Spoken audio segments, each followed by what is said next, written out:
5.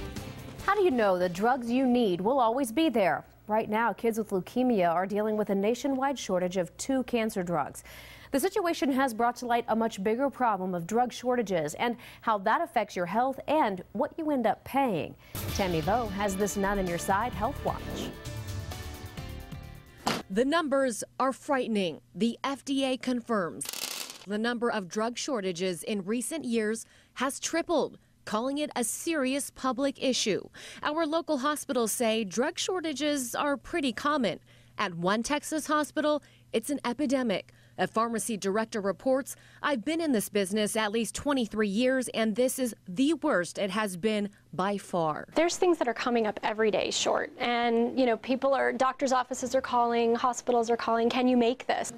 Local pharmacist Dana Reed Kane checks on the latest shortage: 2 cancer drugs that can be used to treat kids with leukemia. The main supplier had a quality issue and stopped making the drugs. The FDA told KGUN-9 they came up with a backup plan and that supplies are good. But when Reed's compounding pharmacy tried to order the drugs, there weren't any available. It surprises me that, whatever is going on with this drug company could have such a huge effect on sick people, sick children across the country. Absolutely. How does that happen? I don't know. I think a lot of it has to do with quality control within individual companies. She's right. The FDA says half of the shortages are caused by quality issues. The other half, high demand. They sent a letter to all drug makers saying if they anticipate shortages, they need to speak up immediately.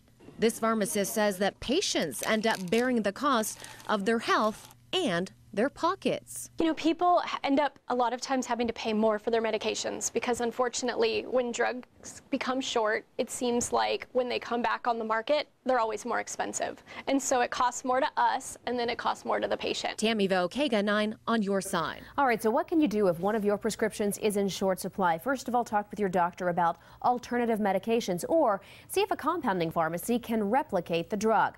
For a full list of drugs that are in short supply right now or to report a shortage, click on this story on our website at KGUN9.com and stay with us. We're back right after this. A pet more than man's best friend.